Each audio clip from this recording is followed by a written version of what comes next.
You're listening to the Colts Blue Zone podcast with Mike Chappell and Dave Griffiths. Inside and outside today, the Fox 59 CBS 4 podcast studio. Welcome to the Colts Blue Zone podcast alongside Joe Hopkins and Mike Chappell. I'm Dave Griffiths. We are coming at you from three separate locations to give you one podcast. We will dive deep into where the Colts stand in free agency now a couple weeks in and see what they have to do next, or they should do next, or they will do next, or what they won't do next. You know, all those great topics at this time of year that can be discussed. But certainly things are falling a little bit further, more cementing into place.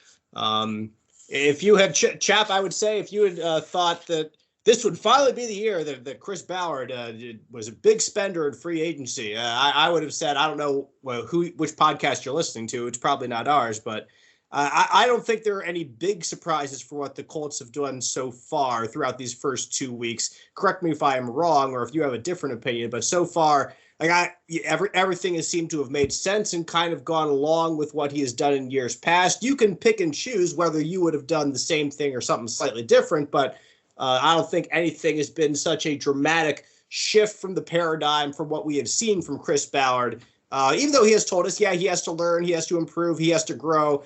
There might be some differences from year to year, but there hasn't been anything, in my opinion, that has been so dramatically different than that we would have to discuss in great depth. You agree? You disagree? I agree, and you pointed it out because he mentioned in January, maybe even at the Combine, how they need to do things differently or whatever. But at his core, who he is who he is. I just don't think, even with more desperate times in his career and for the franchise, I just don't think he's going to say, well, I better do things different. I just don't think that's who he is. And tied to that is, this wasn't a great free agent class. Maybe he went into it saying, hey, we're going to make a big splash, which I don't believe. But I just think the only major difference is going to be probably is you hope they get their quarterback in April, which they've not gotten quarterback right. They just haven't. But for anyone who really thought he was going to change at his core, who he was, how he builds, defensive line, they've addressed it again. Offensive line, we're waiting. Receiver, they traded one guy for another guy, and we could argue whether they should have done that. So I think anyone who expected a groundswell of difference in his approach was just not understanding who Chris Ballard is. And Joe, I think to take that further, if Chris Ballard was to take one free agency and just go bonkers, I don't think it would have been this one, because I think what would really tilt the scales and cause him to do what we have not seen him do before would be if the Colts were this close. If the roster was just one corner and one defensive end, you think, away from becoming a Super Bowl contender. If they could just stop the pass, a little bit better, and they could get a guy who's a 12-sack guy and a guy who's a 5-interception guy, which doesn't really happen all too often or ever in free agency, but I'm just kind of trying to create an example here. I think that is what would cause Chris Ballard to maybe do some more this time of year. But if nothing else, I think the last 2 years of this Colts team, and the last year in particular, have proven that the problems in this roster go deep, and they go deeper than just quarterback. And so to say that to make a big splash in free agency for one or two players would be very much antithetical to what Chris Ballard has done in the past toward building this roster. It would be very much a departure for that, even if he does things slightly differently now than he has in the past. To say that an expected large windfall of big name free agents, which weren't really out there this year, to be perfectly honest, in certain places, but that would have been a major surprise. You agree with myself and Chap on this? Yeah, I mean, I agree in the points that he's not going to philosophically change that much how he does things. He said that in press conferences leading up to free agency. I agree that this team is not a player or two away from contending. They have the 4th overall pick in the draft for a reason, And that's just even more head scratching why Chris Ballard is still here. He built this roster that was the fourth worst team record-wise in the NFL. And so he's going to keep doing things the same way. Hopefully a draft pick there, hitting on a guy that he missed on here and there will swing things going forward. But he's kind of getting a second chance here to rebuild this roster. And we'll see what he does with it. Well, it's going to be more than just a... Go ahead, Jeff. One thing, Dave, is I would argue that they almost did that, not going all in, but they sort of did this. They did that last year when they go for Matt Ryan with a trade and they get Ngakoue with a trade and they sign Gilmore. So I think they really saw that last year. Maybe they thought they were close and they were clearly wrong because they weren't. But I thought last year maybe he deviated just a little with bringing in three really high-profile people. And again, I think maybe we found out that this team, and a lot of us thought that those moves would work. Well, I think a lot of us thought this team was the team to beat in the AFC South. Everybody did nationally. And as we discovered, there were and still are a lot of flaws in this roster. And that's what the draft is probably going to be towards starting to fix. And it starts right at the top. And it is a whole lot more than a second chance at quarterback. It keeps on going. What's this going to be now? 6-7 years in a row with a different starter week one, because Matt Ryan has officially been released. The Colts will save $17 million in the salary cap. Does create quite a bit of dead cap, but nevertheless, it's good to save $17 million at least. And because of that, according to a spot rack, at least right now, the Colts currently have about $21 million in cap space after Matt Ryan is released. The least surprising move of the offseason, it just didn't come until a couple weeks into, or at least a week plus into free agency, it seemed like. But Chap, no surprise, Matt Ryan is gone. The biggest move from last offseason did not work for multiple reasons. You could say Ryan has lost a step. You could say his offensive line vastly underperformed. You can say the receivers were not ready to carry a team, or the pass catchers in general. But and that's kind of to our point that we were making, that this roster was not where the Colts thought it was, and maybe national people thought it was. If you had listened to me maybe a year ago on this podcast, you would have thought one or two things about where this team was going. But nevertheless, we're not here to completely rehash the past.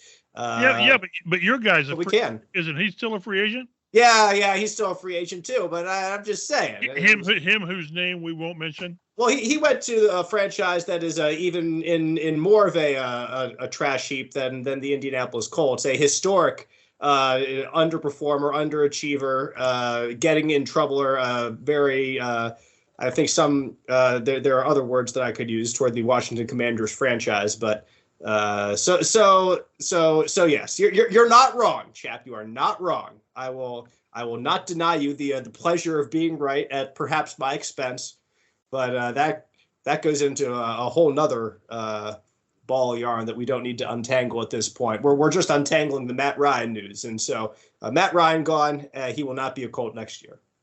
And one thing that's a surprise to me still is Nick Foles.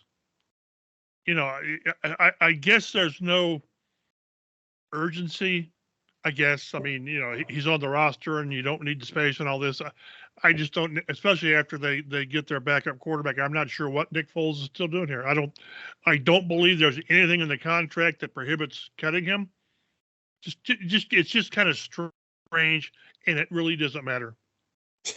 It's strange and it doesn't matter. It's true.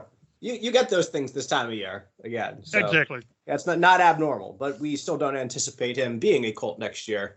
Just have to give a throwaway line sometime in a future Colts Blue Zone podcast saying, by the way. Exactly. Just kind of like Matt Ryan is right now, because we knew this was happening too. But perhaps one of the more debatable free agents for the Colts this year has a new home.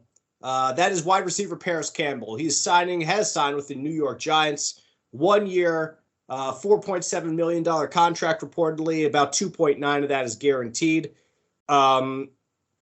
Joe, when you looked at Paris Campbell, he showed bursts or flashes of what made him a second-round pick, but certainly if you look at his entire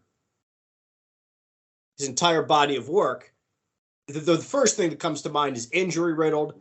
And for that reason, and maybe others, he did not live up to the expectations that were placed upon him. But he is not going to get a second chance with the Colts after 4 years here. He has found a new home with the New York Giants. Yeah, I was kind of surprised that he didn't get a larger contract, even if it was still just a 1 year, only, under $5 million for a wide receiver is pretty cheap, relatively. So that kind of shocked me a little bit, but I'm not shocked that he found a new home. It's just kind of one of those situations where it feels like a fresh start might be best for both sides. Campbell, I feel bad for him. The 1 year he was able to stay healthy was probably the Colts' worst passing performance of the entire time he's been in Indianapolis. So you don't really know if he was able to show everything that he can do on the football field.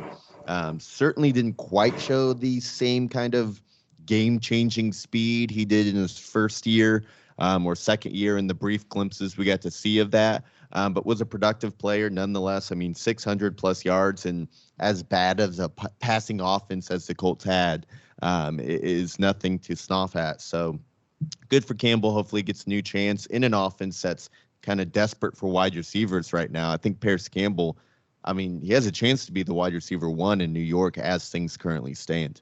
Yeah, Mike, you could argue whether Paris Campbell certainly would have made the current Colts wide receiver room better, just because it's not addition by subtraction or anything like that. But it just, I guess, with him leaving, it just even further underscores the fact that they need wide receiver help right now. And whether it's veterans, whether it's rookies, it's a room that needs some depth right now behind Michael Pittman Jr., who's your up-and-coming guy entering his 4th year. It's Alec Pierce, who's trying to take a step forward in his 2nd year. And then it's a whole lot of, we'll see about that. But Paris Campbell at least would have given you some experience in the NFL. Now he is gone and just leaves another opportunity for someone else to step in, someone who is, at this point, would be an unknown to step in, because obviously, like I said, it's not anything like an addition by subtraction situation, but it's not going to be Paris Campbell in that wide receiver room anymore.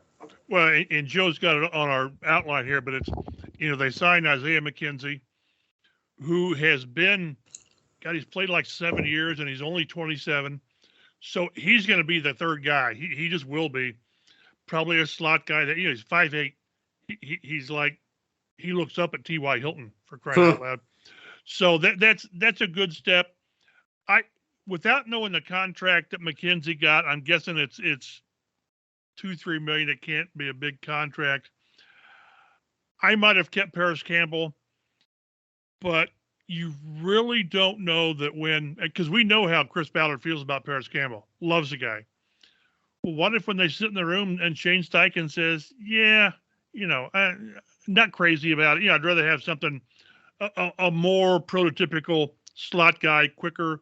I wouldn't say faster because Paris is fast, smaller. So you just don't know. And I think a lot of these moves will have Shane Steichen's fingerprints on them, and they should. They should really defer to him on some of these personnel decisions, but you hope for the best for Paris. And did the Colts kind of look at his career and say, last year was the aberration? He stayed healthy. So, but good for him. I would like to see what the numbers come in on with McKenzie to see how much of a difference there is. But again, you just don't know how Shane Steichen looked at Paris Campbell. Yeah, I think Paris Campbell can still be a downfield deep threat in the NFL because he absolutely still has the speed.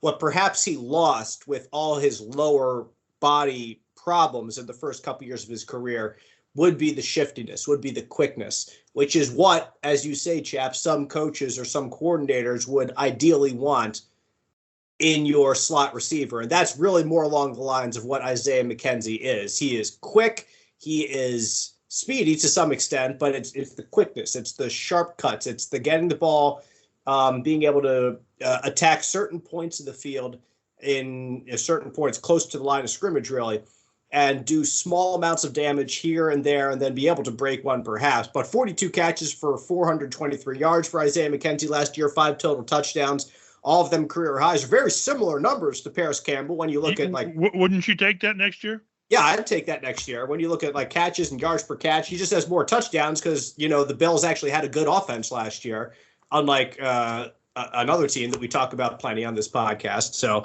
but it's an opportunity for McKenzie for sure because they're going to be catches to be had out there, you think. And especially for a new quarterback, if you want to work a slot receiver, he could be one of your best friends, your slot receiver, your tight end. A guy that's reliable near the line of scrimmage to catch the ball. So you figure there's going to be some opportunity for him. Joe has 47 rushes for 230 yards and 4 touchdowns as well in his career. So he can do some things out of the backfield. Certainly not a Nyheim Hines tit for tat here. He's not a running back like Hines was, but he kind of takes over maybe some of Hines' role in the pass catching game, perhaps. And is somewhat of a similar player that can also be used in special teams as well. Yeah, he's kind of he's a player who for a while was a gadget guy, and we're not talking about Nyheim here, so hopefully McKenzie won't get as offended. But McKenzie was a gadget guy for a while, then had a nice year with the Bills. They decided to give him, I think it was a 2 or 3 year contract extension for some pretty decent money, and he had a career year kind of in an elevated role last season as Cole Beasley, at least for a little bit, moved on. I think, if I remember right, Beasley ended up rejoining the team later in the year. But just somebody that, for whatever the reason, the Bills decided to move on, get out of his contract, and the Colts scoop up. Steichen can get creative with this guy. This is a guy who you just want to get the ball in his hands and let him go. He's returned over 100 punt and kick returns in his career. So he's adds an element to this Colts wide receiver group that they don't currently have in just a catch and run specialist. I know Pittman is not easy to bring down because of his sheer size and strength out there. Pierce didn't necessarily show that in his rookie season, that he can be a guy who, you toss a screen pass to and he takes it for 15 to 20 yards. McKenzie can do that, and he adds. The Colts still have more work to do at receiver, but I think it's a nice replacement for Campbell at that number 3 wide receiver position. Yeah, I think ultimately the Colts looked at their roster guys and they saw that they had a guy who 2 years ago in Michael Pittman Jr., who was a deep threat when they had who I would call a capable quarterback throwing him the ball, or at least a capable deep threat, capable arm throwing him the ball. I don't think anybody could argue. You're not going to let that go, are you? No, I'm not. I'm never going to let it go. Never. But at least someone with a strong arm throwing him the football. No one can argue that. We'll at least leave it at that and move forward. And I think we saw some glimpses of Alec Pierce last year being able to go up down the field, at least 20 or 30 yards down the field and make a play on a ball that's a jump ball. So you look at guys who are deep threats already, you think, well, maybe Paris Campbell can be that in his career. Well, then why are we going to re-sign him if it's going to be the same as we already have, if we're going to invest more money in Pittman in the near future, and we have a guy in his second year in Pierce who can do some of those same things. So like I say, it makes sense if you look at it that way. Or if Shane Steichen comes in and just said no to move on from Paris Campbell. At the same time, like you said, Chap, he was a guy that Chris Ballard loved a lot. I personally loved him in the media because over the last years, throughout his injuries, he was always so breathtakingly honest with us about where he was and his mental state as well, like trying to recover from these things. He was great to speak with. He was a very wonderful kid or young man to be able to talk to and get some details of where he is in his comeback, where he was a guy that you could root for if you were a Colts fan to try to get back into things. But now you'll have to root for him elsewhere. You'll have to root for him with the Giants, with Daniel Jones, the $40 million quarterback over there.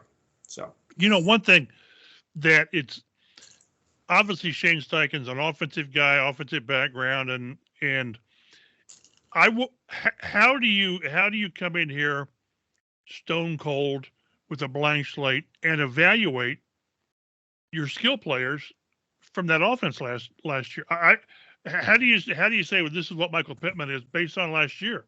You can't. The passing game was so bad, so restrictive, that I don't know how you as a new coach, offensive mind, you say, and this is what we can do with the guy, because you're really projecting. And you're projecting on what Pittman can do with he is closer to what he was, the year before than last year. They turned him into a dink and dunk guy. And Pierce did show the deep threat. So really curious, and that's why I said I wonder how Steichen looked at Paris Campbell, because it's really hard to evaluate this passing game with what they had. Well, they do have a new quarterback on the roster now, as opposed to the guys we've already talked about, and that is Gardner Minshew. Joe, Minshew Mania has come to Indianapolis. I know you love it. Oh, yeah. I had the day off when the news broke, and I was celebrating with my buddies. We were already, I think it was on a Friday, right? It was on St. Patty's Day, so we did a nice little toast to Minshew, getting him in there. Listen, I understand he doesn't, there's a reason he was available, but at least he's somebody who you can watch at quarterback for a few games and have fun doing so. Let's start with 32 career games, 24 starts. He completes about 63% of his passes, which is not great for a backup. I think it's fine. 44 touchdowns to just 15 interceptions. He's not a guy who's going to go out and lose the game, it seems like, for it. He just can't win too many games. That's why the Jaguars were 1-15 a couple years ago, even if their one win was the Colts road game that I personally went to and dwarfed myself, as we all know, when Dave goes to Jacksonville, or when Dave apparently follows any team in the NCAA tournament like I did with Indiana the other week. Bad things bound to happen. You run into that big time ACC speed in Miami, you just have no answers for it. And the Colts had no answers for Gardner Minshew themselves in that first game of 2020. They were the only team to fall to a Gardner Minshew-led Jaguars roster. I shouldn't get too deep into that, though, but we fully expect this guy's and Chappell, we'll start with you, to be the backup quarterback for whoever they draft in the first round, because he knows Shane Steichen's system. He was with him last year in Philadelphia. He's going to be a veteran guy in the room who's been around in the league, who has starts in the league, who can answer questions for a young guy, who can help lead him on until that young guy is ready to go himself. Yeah? We've probably mentioned his name over the last 4 or 5 episodes because this made sense. You always connect dots in free agency when you have a new coach, and this simply made sense. Whoever you were taking 1, 2, 3, or 4 in the draft, you were probably going to have, you were going to have a veteran quarterback on hand. And to me, the more of a project the rookie is, the more reliable the veteran needs to be, because he's probably going to play longer. So, yeah, I think is this going to be 7 straight years with a different opening day starter? Let's go back. It was, what's his face? Scott Tolzien. It starts with Tolzien. In 2017. Andrew Luck in 18. Jacoby Brissett in 19. Phillip Rivers in 20. Carson Wentz in 21. Matt Ryan in 22 is 6. So here we go, number 7. Whether it's Minshew or the rookies. So that's just, that's a whole podcast. I just hope it's Minshew, so then we can go to 8 next year with the rookie, whoever it is. There you go. That's what I'm hoping for. You just can't be competitive consistently doing that. You can't do it. So it's really curious what they're going to do. But yeah, he's going to be the starter. He has to be, and at least he gives you a known commodity. And I'm a little surprised, honestly, that it's a $5 million deal for 1 year. I mean, and that includes incentives. That's pretty doggone cheap. That's in today's world, Colts world, that's a kicker. So again, it's a good signing, and I saw some people react to the signing by, well, maybe they won't be so much in a hurry to get a quarterback in this draft. Stop it. It's a 1 year deal for Minshew, and if it works out, fine. But next year is going to be, I'm telling you, it won't be the same pains as last year, but there will be growing pains in 2023. Just prepare for it. Mm-hmm. The Colts have also re-signed cornerback Tony Brown, a 1 year, $1.2 million deal.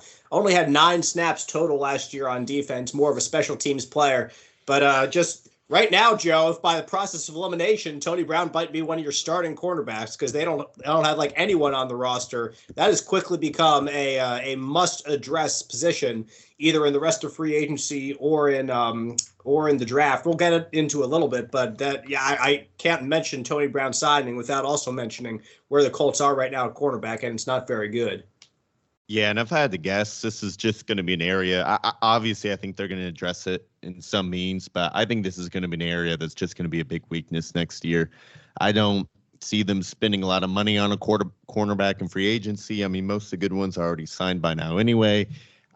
Maybe if they get to keep their second round pick, they could use it on a cornerback. I could see that, but I could also see them wanting to really emphasize the offense.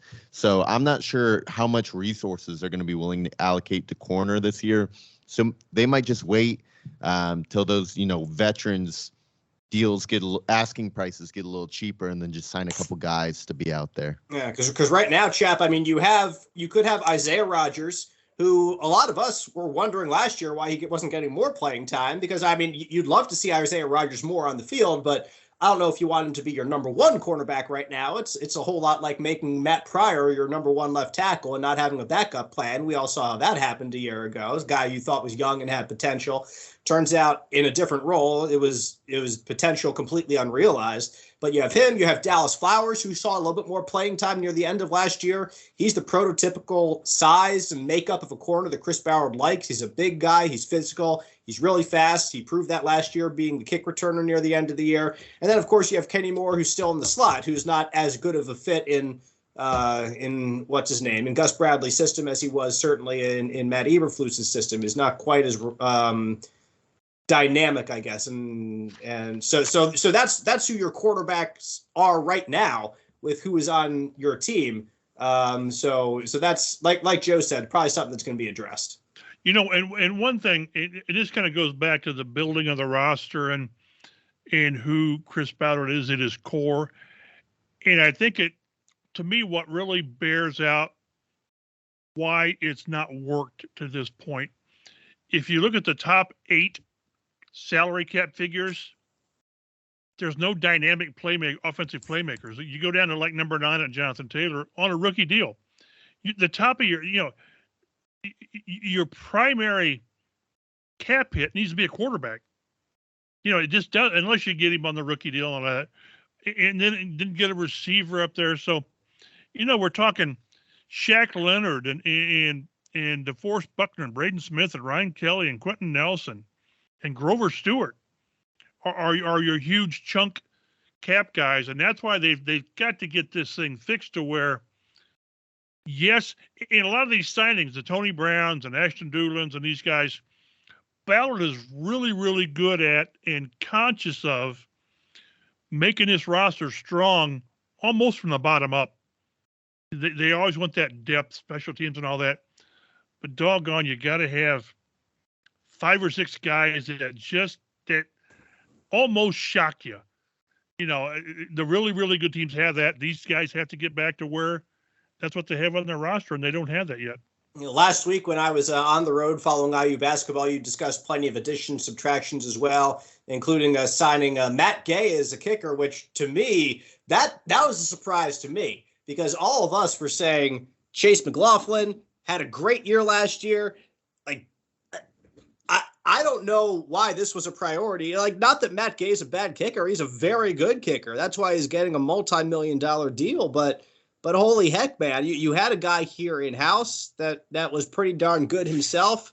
I guess, I don't know, if you have the salary cap space, you sign one of the best kickers in the NFL, but it just seems like it's not your biggest problem right now that you go out like so it's like you're complaining about something that's still a good signing, and it's not really that much of not a huge massive salary cap hit. It just seemed weird to me that was the kind of the big free agent move that this team has done so far, Chap. I agree, and everything you say is right. It's a kicker. You're paying him. I think he's now the second highest paid kicker in the league, behind Justin Tucker. And did you overpay for him? Yes, you did. I mean, because that's what you do. But it's not like overpaying a left guard, which or Quentin's making a zillion. Which you could argue they did. Yes, exactly. Oh, there's no question. So if we all agreed that Chase McLaughlin might have been the priority signing, and I think he was really with what they had, then it's really hard for me to get too bent out of shape that they paid a little bit more to get a guy who's a top 3 kicker, and he is. The last 3 years, he's converting like 92%, and he's almost as good from 50 yards. So I understand that the not outrage, but the criticism. But this was such a small, relatively speaking, a small salary cap investment, and I kind of compared it to 2006 when they made Adam Vinatieri the highest paid kicker in the league. Now the teams are totally different. Yes. That team, let's get that out of the way quickly. Yes, the team was they would go on to win the Super Bowl. This team is about as far away as you can get. But for this price, you've taken care of that part of your roster for the next 4 or 5 years. So yes, I understand the criticism, but it is a kicker, and it is a relatively speaking, a doable contract. A couple losses from the Colts. Stephon Gilmore gone. He's gone to Dallas. Brandon Faison gone. Bobby Okereke gone. The re-signings you guys discussed: EJ Speed at linebacker, Tyquan Lewis defensive end, Ashton Doolin at wide receiver. Dave's breakout player of 2022, Ashton Doolin. See, I bring up where I'm wrong in the past two, Chap. I'm just going to keep bringing up where I was right at the same time. So I have no problem admitting when I was wrong. You just have to prove that I was wrong. So in this case, Ashton Doolin, I was wrong. And hopefully there's a quarterback with a strong arm who can get a speedy player like Doolin the ball sometime in 2023 for the Colts. But he's also a core special player. Yes. As is Tony Brown, and they're going to make special teams needs to be a critical part of your game. What does Hancock Health's membership in the Mayo Clinic Care Network mean for you? It means our independent health network now has access to the knowledge and resources of the world leader in medicine. It means your Hancock Health doctor can now consult with Mayo Clinic specialists to confirm a diagnosis or treatment plan. And it means that together, we're making health possible for you. Learn more about our new clinical collaboration at hancockregional.org/Mayo Clinic. Need new windows? Contact your hometown team today. Hometown Window and Doors are Central Indiana's premier locally owned full-service Anderson window dealer with master installers. From design to installation, the Hometown team handles it all. They carry unlimited options with competitive pricing. Call them direct to get 25% off your windows if you call within the next 60 days. Hometown Windows and Doors gives you all the perks of a national brand with a hometown feel. Visit them at hometownwindowteam.com today. Let's look around the AFC South, because for as much as we talk about the Colts, it'd be negligent to not discuss what's happening right around them with all the teams they have to play twice a year. The Texans have been one of the busiest teams in NFL free agency this season. They have made Laramie Tunsil the NFL's highest paid offensive lineman with a 3-year extension for $75 million. You get a left tackle, you're going to have to pay it. That's just how it is in the NFL.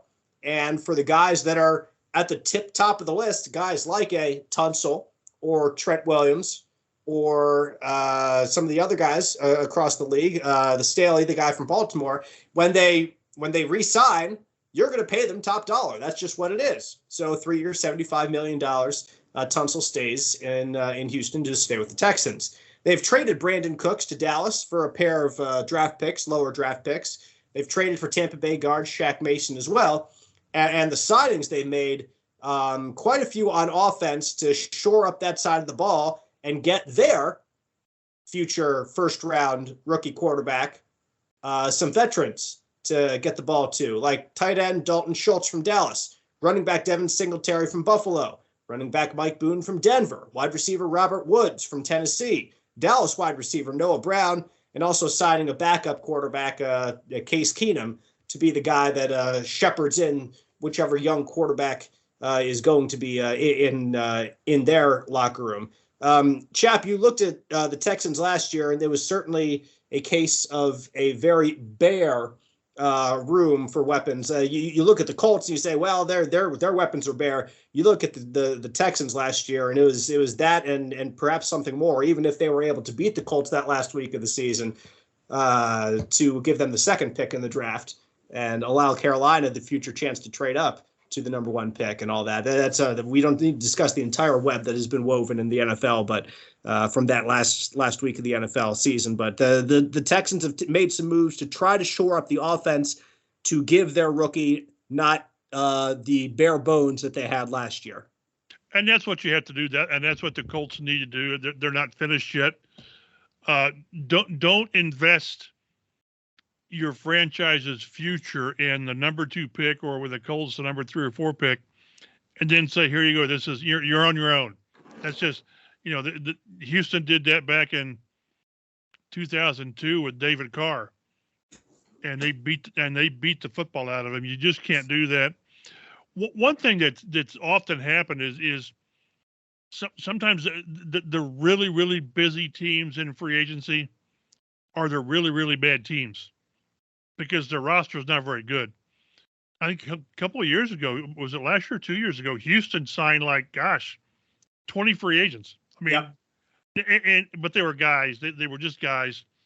These guys have more pedigree to them, so it's without question. And when we summarize this, everybody in the AFC South is rebuilding except one team, and the other 3 teams had better chase that one team. And it's the one team that you wouldn't think would be not rebuilding. It's the one team that has rebuilt more than anyone else, it seems like, in the past 10 or 15 years in the NFL. But, Joe, also some defensive signings. Jimmy Ward, the defensive back from San Francisco. Sheldon Rankins, defensive tackle from the Jets. Chase Winovich, defensive end from Cleveland. Corey Lojan, linebacker. So this is going to be a vastly different Texans team that we have seen the past couple years, unsurprisingly so, based on what they have done really the last 2 years to get to where they are, picking second in the draft.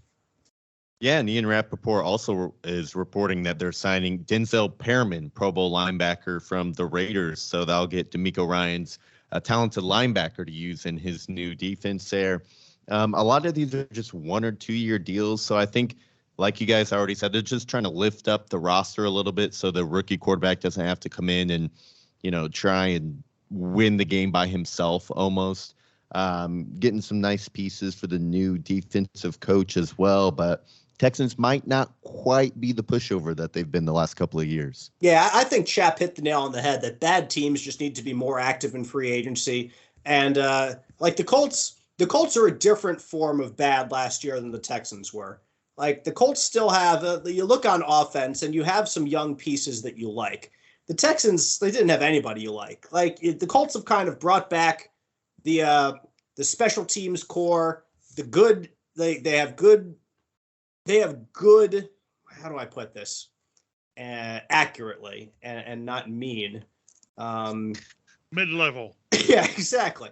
They have some kind of mid-level players, and in the most important places, they were completely lacking. The Texans were lacking in all the most important areas and virtually everywhere else too. So, what's worse? Bad like the Colts were last year, where it was accidental, or bad like the Texans are, which is on purpose? Right. This is like a part of the rebuild. I think it's worse to be accidentally bad because you thought you were going to be good. That's my opinion. I think so too. Yeah. I think so too. Texans have 2 first-round picks, a second, 2 third-round picks. This is all a part of their plan. They're hoping within the next year or two they'll be good. The Colts kind of got smacked in the face, and they're asking what happened, and trying to scrambling to figure things out.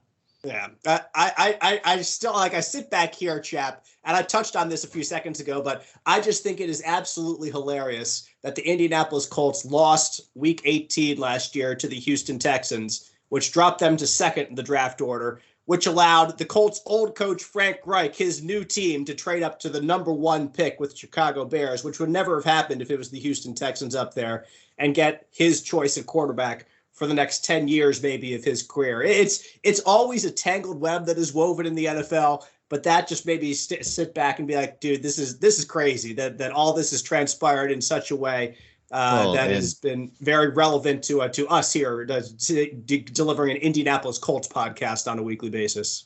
Speaking of coach, Lovie Smith getting the win for Houston so that his old team, the Bears, could get the first pick, and that trade happened in the first. It's crazy. It's absolutely crazy. You can sit here and say right now, the team and the coach that's in the best position is Frank Reich.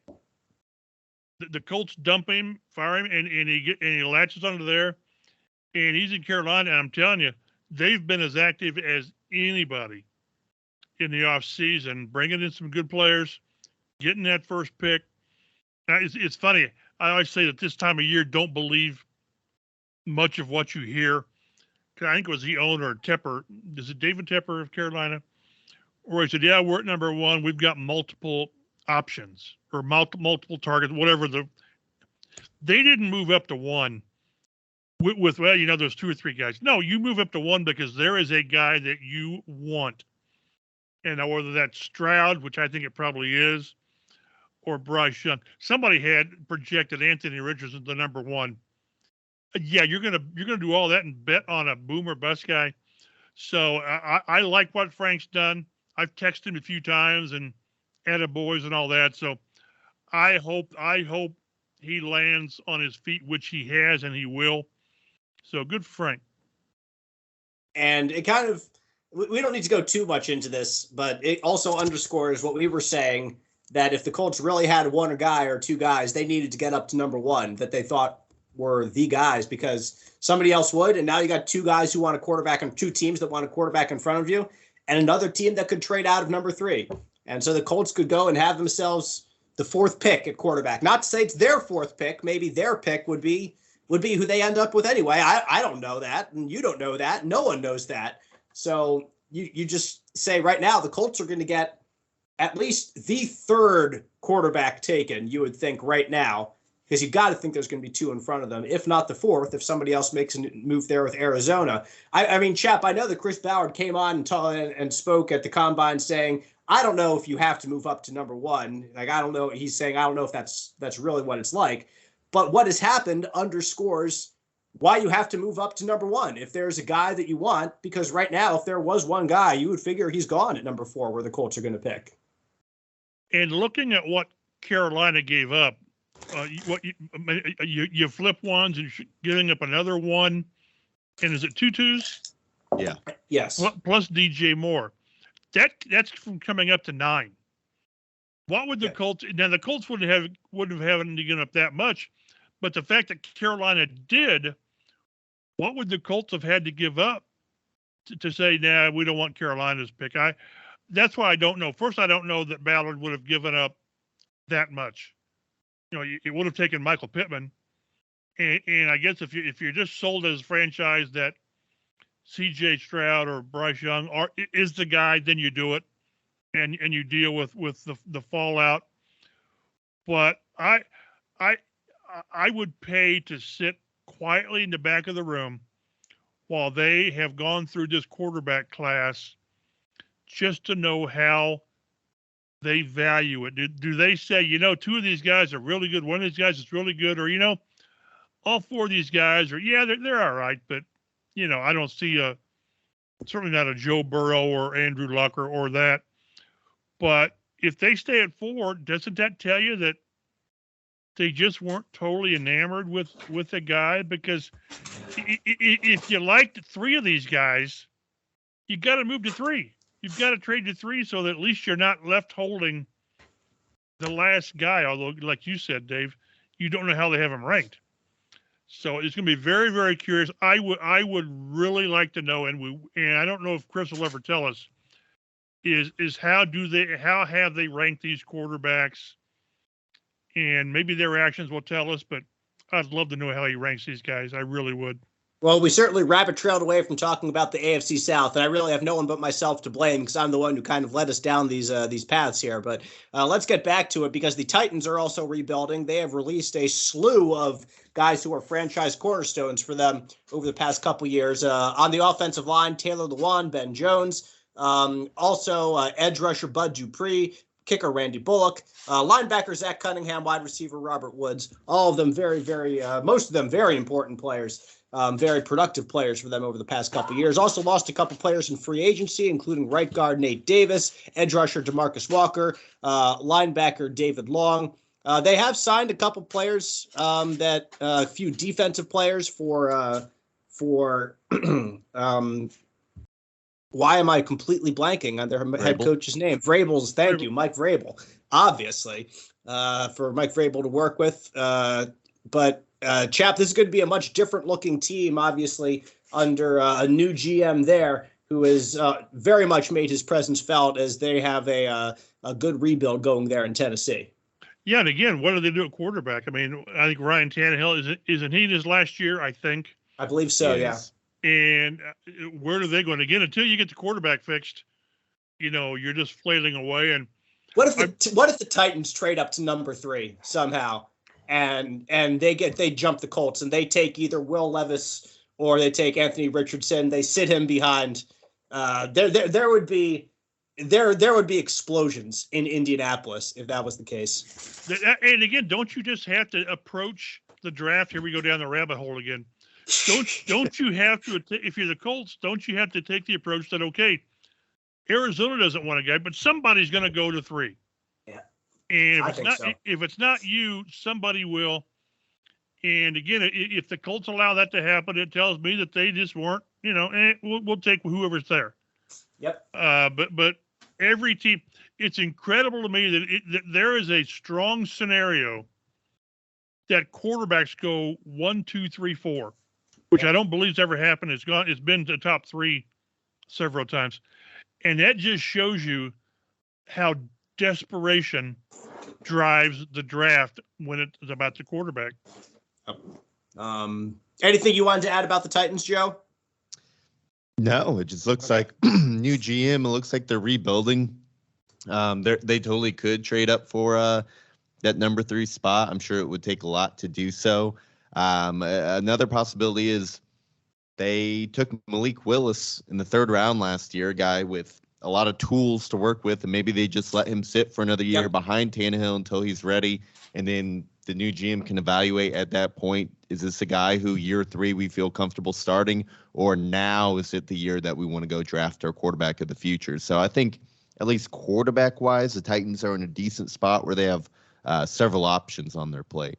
And then we get to the perennial future AFC South favorites, the Jacksonville Jaguars, led by Trevor Lawrence and Doug Peterson, and the stalwart franchise in the division. At least they certainly look pretty solid right now where they are. They get some weapons coming back. They get Calvin Ridley reinstated by the NFL after he was betting on games 2 years ago. And Ridley, like he's out of the casual sports fan's eye, Joe, for the past year because of this. But you as a fantasy guy would certainly know, and those who are really deep into the NFL also know, Calvin Ridley in his first couple years in the league was a incredibly dynamic player and certainly has high expectations as he comes back to an offense that showed plenty of explosiveness a year ago, even without him. Yeah. I mean, his first 2 or 3 years in the league, he was a guy with speed, route running ability, hands, and that's quite the combination for a wide receiver. We'll see if he can get back to that form. I think it's been over 2 seasons since he's really played. He was suspended all of last year, and when he was betting on NFL games, I believe that was during a point where he had taken some time off for just, I guess, mental health, just to get his mind right during the season there, and then decided to place a few parlays. So if Calvin Ridley can get back to even, 80, 90% of what he was, this is a huge addition for the Jaguars, who already had weapons last year with guys like Evan Ingram. He gets the franchise tag. Christian Kirk, who we were all making fun of that signing at this time last year, he had a career year for them with 1,100 yards, and I think 8 touchdowns. So the Jaguars are looking pretty good at this current time. Got to retool a little bit on the offensive line after Jawan Taylor leaves. They're starting right tackle for Kansas City.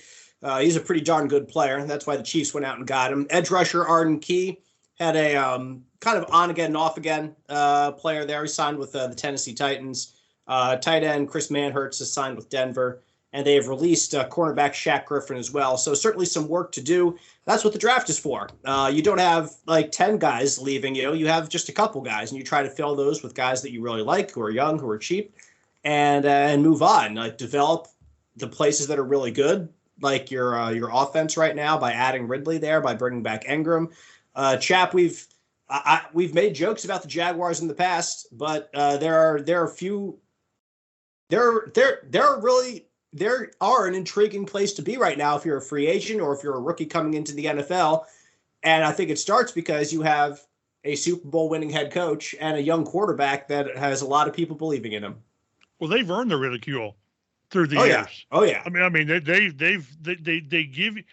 that great tease where they show you something. Maybe this is the year where all the first round picks, the year that was it Blake Bortles had it by then a quarter and a couple of first down conversions of making the Super Bowl. They were like a 3rd and 14 that the Patriots converted away from making the Super Bowl against the Eagles that year. Yeah. Right. So I think they've gotten it right this time. I really do. Like you mentioned, that they've got the Super Bowl coach who's a great offensive mind and works with quarterbacks, and Trevor Lawrence looks like the real deal. I don't know where you'd put him on the Andrew Luck, Joe Burrow list and all that with Peyton Manning's, but if he's the guy, and they've got young impact talent on both sides of the line of scrimmage, so I think they've got it right, and I think it's obvious who the target is for these other 3 rebuilding teams. It's Jacksonville. Mm-hmm. And when you look at which teams have improved and declined, Houston and everyone, you have to argue they're better than they were last year because, what's the standard for last year? And then the Titans have taken, they might argue a step sideways and not a step backward. I think you can argue a step backward for sure. The Jaguars, if you get Ridley, you bring back Ingram, that's pretty good. They're not doing the same things that they've done in free agency last year or in previous years. They've had some big free agency years, last year in particular, so hasn't been quite as active. And the Colts have, like we said, kind of at the beginning, have been not quite as active. And the moves that they have made, I don't think the moves that the Colts have made them considerably better than they were. It's, Paris Campbell for Isaiah McKenzie. It's Okereke's gone. You add a defensive end from San Francisco and Samson Ebukam. I don't know. I have to learn how to say his name, Chap, now. I know how to spell it. That's all I care about. Exactly, and this happens when I'm on the road following IU basketball, and I haven't dove headfirst into free agency as much because I was kind of sidetracked there. But they brought back a couple players that you like, but there haven't been any dramatic moves free agency wise to make this team better. Need new windows? Let the Hometown team help. Hometown Windows and Doors is Central Indiana's premier locally owned full-service Anderson dealer with master installers. From design to installation, we handle it all, carrying nationally known brands like Anderson with more options and competitive pricing. Call us direct and get 25% off your windows if you buy within the next 60 days. Please contact your Hometown team today. We are Central Indiana's premier locally owned full-service Anderson dealer. National brand, hometown feel.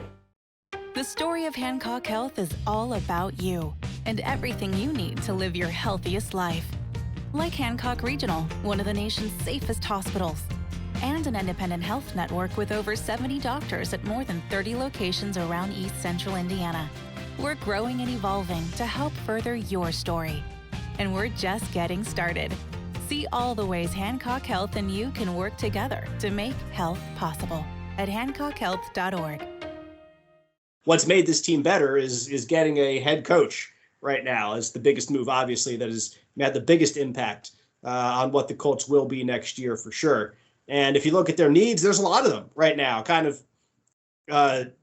directing the conversation that way. They haven't gotten considerably better in offensive line, which was arguably, or perhaps definitely, their worst position, worst group last year.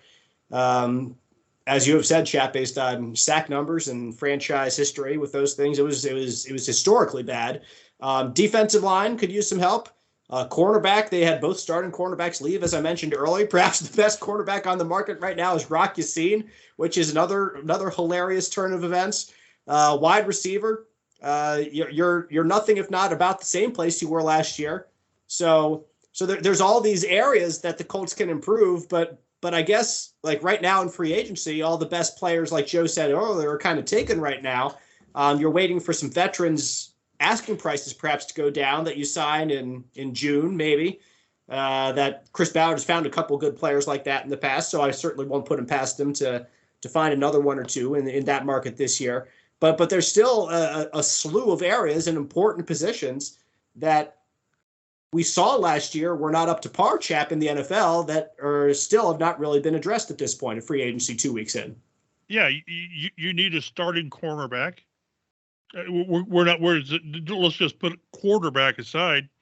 You need, in my mind, a 3 or 4 receiver, depending on where you think McKenzie is. You need a right guard. Doggone, you need a right guard. You need a veteran swing tackle or a veteran tackle to push Bernhard Raimann at left tackle, hoping the guy you sign is your swing guy. I think you need a linebacker. They've been pretty good about getting linebackers.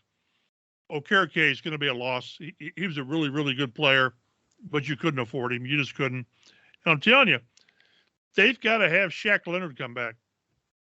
They do. I mean, that defense is so different.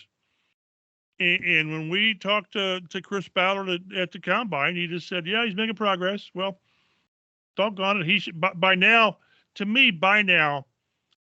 this team knows or should know that back issue, the disc issue, is no longer an issue. It's far enough removed from surgery and what was like in November that they need to know that he's going to be the guy. So, but yeah, this roster still has issues. You know, re-sign Rodney McLeod. I'd be all for that. He was one of their most solid safeties last year. There'll be a few of those, but still some holes to fill. Yep.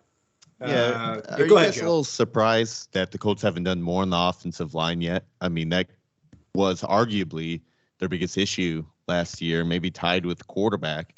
And they haven't really done anything. I get it. They're probably waiting for a couple of these veterans asking price to go down. They didn't shell out big money for a right guard, and big is pretty relative for a guard. But what's his name? Isaac Seumalo? Seumalo. Yeah. The Eagles guy. Sorry. From Philly, who were kind of, pairing with Steichen, Seumalo. need at right guard. Maybe it made sense. I think he got a 3-year deal from the Steelers for about $8 million per year. Which and one thing that really handcuffs the Colts with that is how much more can you invest in your offensive line? Last year was the highest paid line, and at some point you can do what you want to do, but at some point the budget has to make sense, and to bring in the Philly guy at $8 million a year, I don't know how that would have worked. Love to have had him, but they've got to find that Mark Glowinski, Chris Reed type of guy, because what they've got right now in this offensive line is not good enough. Yeah, to directly answer your question, Joe, I'm a little surprised they haven't brought anybody in.